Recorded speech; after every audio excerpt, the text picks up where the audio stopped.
하나님 말씀을 한 군데 보겠습니다. 역대하 32장 25에서 26절입니다. 히스기야가 마음이 교만하여 그 받은 은혜를 보답하지 아니하므로 진노가 그와 유다와 예루살렘에 내리게 되었더니 히스기야가 마음의 교만함을 뉘우치고 예루살렘 주민들도 그와 같이 하였으므로 여호와의 진노가 히스기야의 생전에는 그들에게 내리지 아니하니라. 역대하 32장 31절이에요.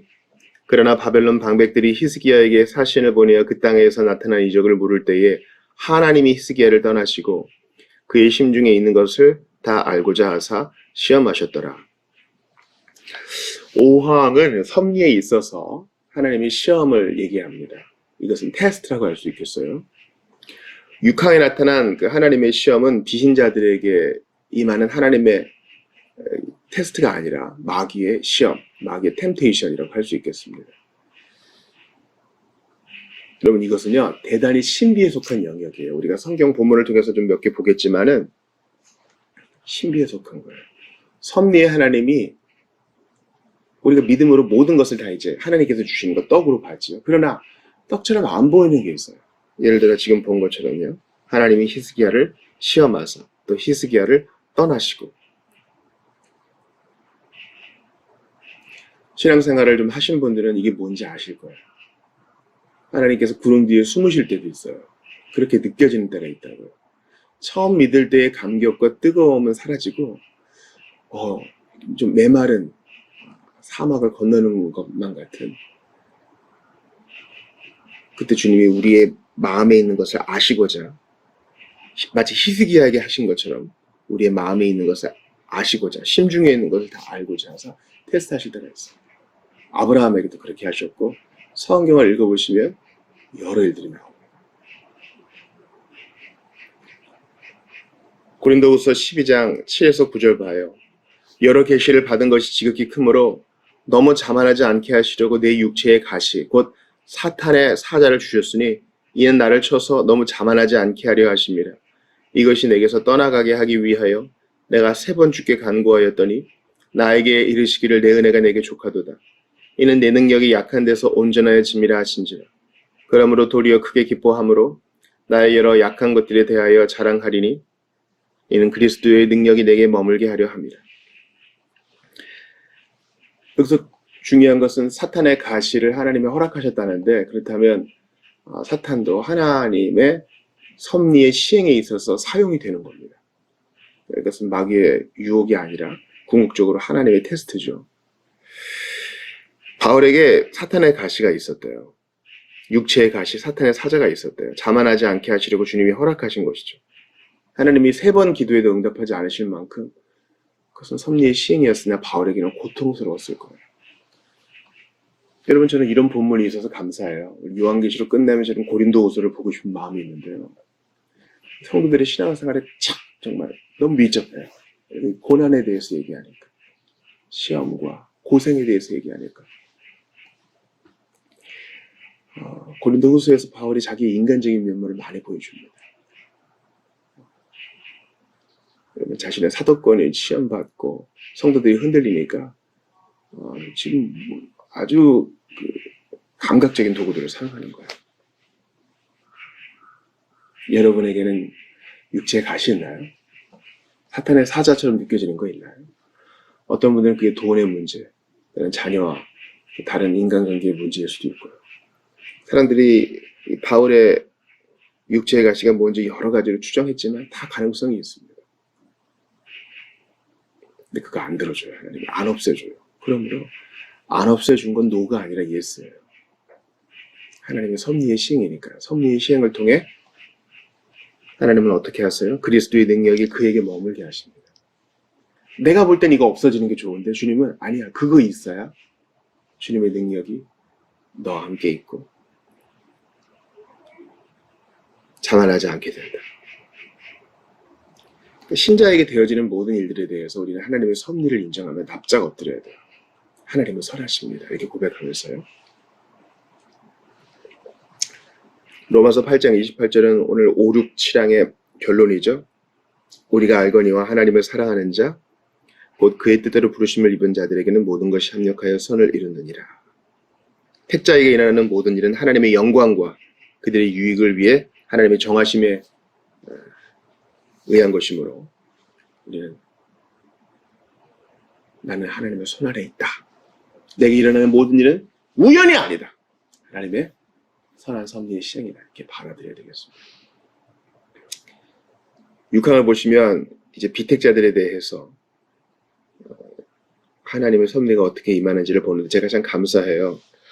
돌아오는 주일에 요한계시록 8장 볼 건데 9장까지 볼 거예요. 근데 하나님의 심판에 대해 나누는데 참 제가 준비하면서 이거를 이제 믿는 사람들과 신앙이 약한 사람들과 요한계시록을 많이 안 보는 사람들에게 어떻게 쉽게 또 그들이 피부에 와닿도록 알려줄 수 있을까 고민하다가 하나님의 심판 속에서도 끝까지 회개하지 않는 사람들의 고집스러운 모습에 좀 주목하게 됐어요.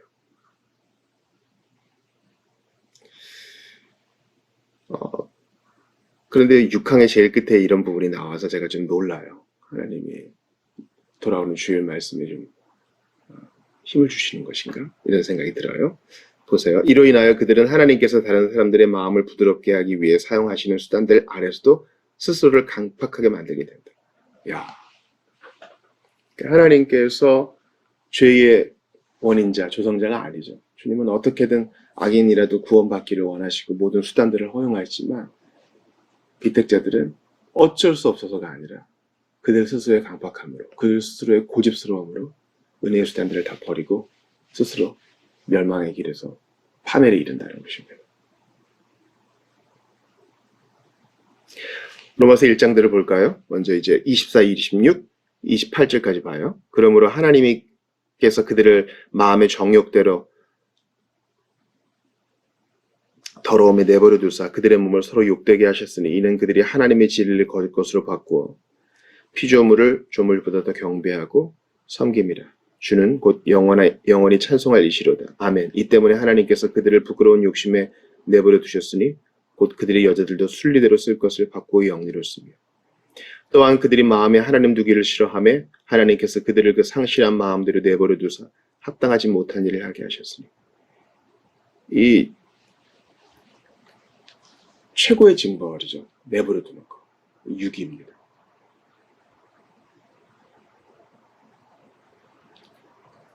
비택자들을 향한 하나님의 섭리의 시행이 이렇다나 봐요.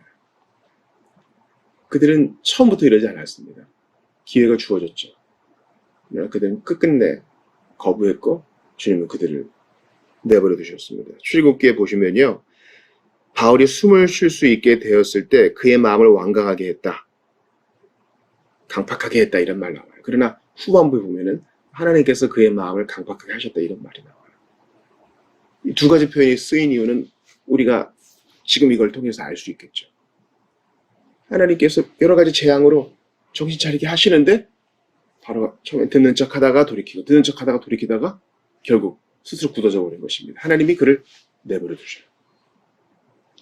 그러니까 여러분 하나님께서 우리에게 말씀을 들려주시고 성찬을 베푸시고 교회의 교제와 또 여러 가지 권면을 통해서 우리를 질책하실 때 들어야 돼요. 이걸 안 듣고 계속 밀어내면 마음이 굳어져요. 굳어진다고요. 여러분 굳어진 흙은요. 어떤 때는 돌처럼 딱딱합니다. 사암이란 것도 있잖아요. 근데 굳어지기 전에 적절하게 물을 주고 잘 관리하면 쓸만한 땅이 되죠. 내버려두니까 문제예요. 다음 기회가 있겠자고 가만히 있으니까 문제인 거예요. 하나님 말씀에 있을 때 납작 엎드리고 그렇게 부드러운 마음이 돼야 되는데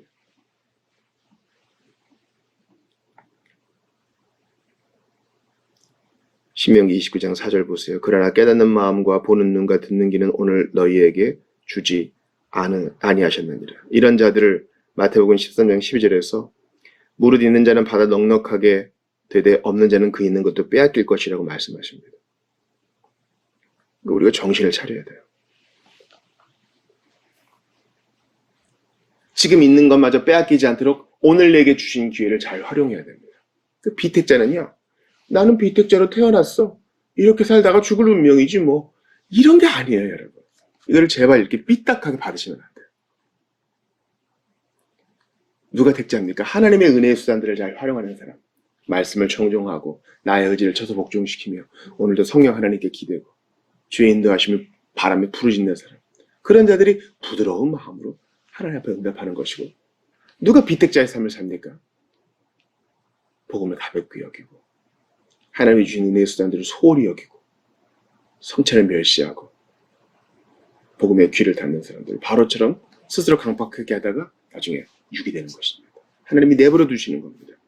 그러므로 여러분, 우리가 뭐라고 미래를 기약합니까?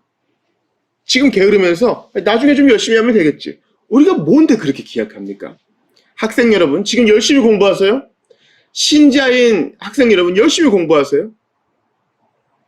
지금 체력이 있을 때, 지금 젊을 때, 지금 머리가 그래도 부드럽게 돌아갈 때 지금 공부하세요. 나이 들어서 뭐 하면 되겠지. 아니요, 그때는 지금 같은 조건이 안 돼요. 사회생활 속에 연루될수록 할 일은 배가 돼요. 결혼하고 가정을 이루어 보세요. 더 늘어나요. 할 수 있을 때 하세요.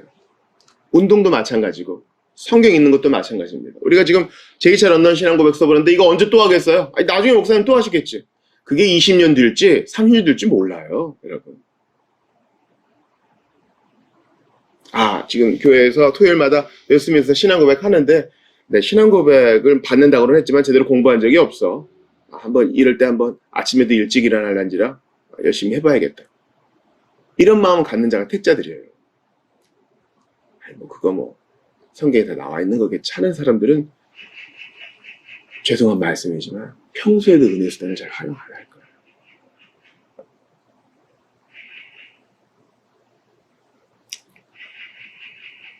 계속 스스로 마음을 강박하게 하면 나중에는 돌처럼 딱딱해져 버립니다. 그 전에 주께서 기회 주실 때 그 기회들을 잘 활용하여 하나님 앞에 납작 엎드려지시기를 바랍니다. 마지막으로 하나님의 섭리가 일반적으로 모든 피조물에게 미치는 것처럼 더욱 특별한 방식으로 하나님의 교회를 보살피고 교회의 유익을 위해 모든 것을 처리하신다는 것을 보겠습니다.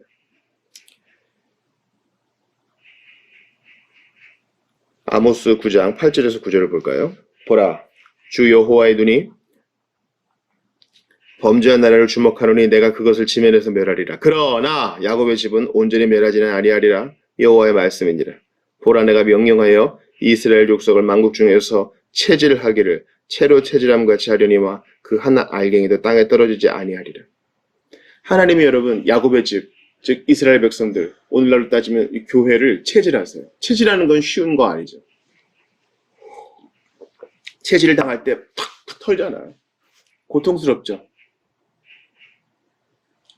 그렇게 하는 이유는 불순물을 제거하기 위함이요, 알갱이를 떨어버리기 위함은 아닙니다. 우리가 하나님의 손안에 있다는 것, 섭리의 손안에 있다는 것은 뭐예요? 바울처럼 쉽지 않은 상황 가운데 있다는 것도 의미해요. 하나님의 섭리의 신앙으로 내가 모든 게 좀 다 잘 되고 있어요. 탄탄대로가 펼쳐집니다. 이런 거 좀 위험해요. 예수님이 고난을 당하셨고 그 길을 걸으셨는데 우리는 형통의 길만 간다? 문제가 있어요. 기억하세요. 바울이 육체의 가시, 사탄의 사자가 있었고 하나님께 기도했는데 안 없애줬어요. 그게 그에게 좋았다고 주님 말씀하시고 내 은혜가 내게 족하다고 하시고 그것 때문에 네가 너무 자만하지 않게 된다고 하셔요. 하나님이 교회를 체질하셔서 섭리로 보살피세요. 여러분, 체질이 없는 교회는 그러면 어떻게 돼요? 문제가 있는 거겠죠. 하나님이 우리 교회를 다루셔요. 때로는 고난도 주셔요. 경제적인 어려움도 주시고 또 마음 상한 지체로 인해서 우리가 더욱 기도하게 하시고 또 우리가 차마 말로 다 할 수 없을 만한 문제로 고요히 주님 앞에 메어달릴 때도 있어요. 우리도 교회가 이제 10년 됐으니까 주님이 우리를 이렇게 다루실 때가 분명히 있을 거예요. 그때 우리가 하나님의 섭리 신앙을 믿으면서 끝까지 붙어 있기를 바랍니다. 자, 범죄한 나라는 주님이 지면에서 멸하시지만 야곱의 집, 하나님의 이스라엘, 교회는, 성도들의 모임은 주님이 어떻게 하십니까? 한 알갱이도 땅에 떨어지지 않도록 주님이 정화시키세요. 하나님이 우리를 다루세요. 지금 교회를 향한 섭리예요. 우리 각 사람을 향한 섭리도 있지만 교회를 향한 섭리가 있어요. 각 신자들을 붙드셔서 공동체를 이루게 하시고 이 공동체를 통해 일을 하셔요. 이 공동체를 통해 예배를 받으세요. 이 공동체를 통해 선교의 일을 이루세요. 이 공동체를 통해 연약한 자를 돌보게 하세요. 여러분, 우리 교회가 지금 9번 AA 모임 하고 있잖아요. 이거 자랑할 거 아니고요. 하나님의 지금 섭리의 시기에 지금 일이 그냥 이루어지는 거예요. 우리 한 거 없어요, 사실. 그죠? 바로 AA 시작할 즈음에 저희 손희천함이 알코올로 인해 문제를 겪었고 모임에 가서 어떻게든 끊어보려고 했는데 모임이 문전박대를 당하거나 모일 장소를 찾지 못하는 어려움이 있었고 그때 우리 교회와 잘 연결돼요. 교회는 10년, 모임은 8년 이렇게 된 거 아니에요? 코로나 시기에 많이 못 모였고 모일 장소가 없었고 그래서 우리 교회를 열어주었고 사람들이 여기서 유익을 얻고 있습니다. 하나님이 하시는 일에 대해서 우리는 아멘 해야 돼요. 어떤 분들이 얘기해요. 아이 뭐 이 사람들 와서 뭐 다 교회 오는 것도 아니고 여러분 그렇게 얘기하시면 안 돼요. 교회의 mercy ministry 자비사역은요 이렇게 한정적으로 하는 게 아니에요. 가난한 자를 돕는 거는요 이유를 불문하고 하는 거예요.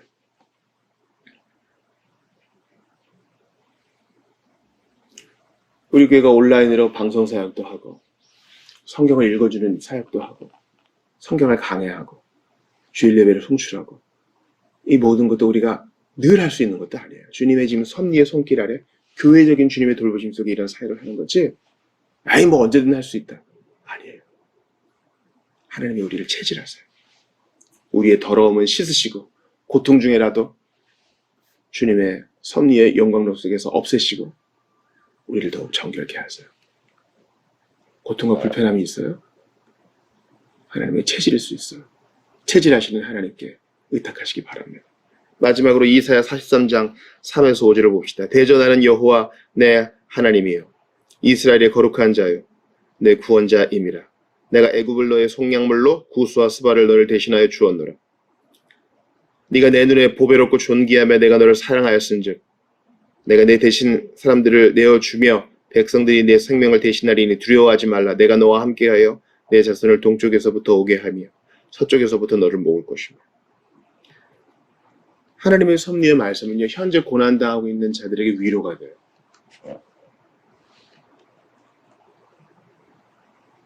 네가 내 눈에 보배롭고 존귀하며 두려워하지 말라. 내가 너와 함께하리라. 여러분 이게 최고 아니에요? 이게 최고 아니에요? 섭리신앙은요 그래서 우리에게 위로를 줘요. 교회에게 어떤 것도 우연이 없어요. 그러니까 오늘 또 일상을 살겠지만 기적과 같은 일상을 살 거예요. 하나님이 어떤 일을 이루실까 기도도 해보세요. 메마른 땅을 종일 걸어가도 나 피곤치 아니하며 저 위험한 곳 내가 이를 때면 큰 바위에 숨기시고 주 손으로 덮으시네. 섭리의 하나님께서 각 성도를 도우시고 교회를 인도하시니 우리는 넘치는 복의 복을 받고 있어요. 우리를 구원하시는 것도 감사한데 우리를 지으신 것만도 감사한데 우리를 지으시고 구원하셔서 섭리를 인도하시고 다루시고 연단시키시고 체질하시고 정결케 하시니 이 극진한 사랑과 돌보시며 우리는 몸둘 바를 모릅니다. 오늘도 섭리의 하나님 앞에 납작 엎드려 그분을 즐거워하시며 영화롭게 하시기를 주의 이름으로 축원합니다.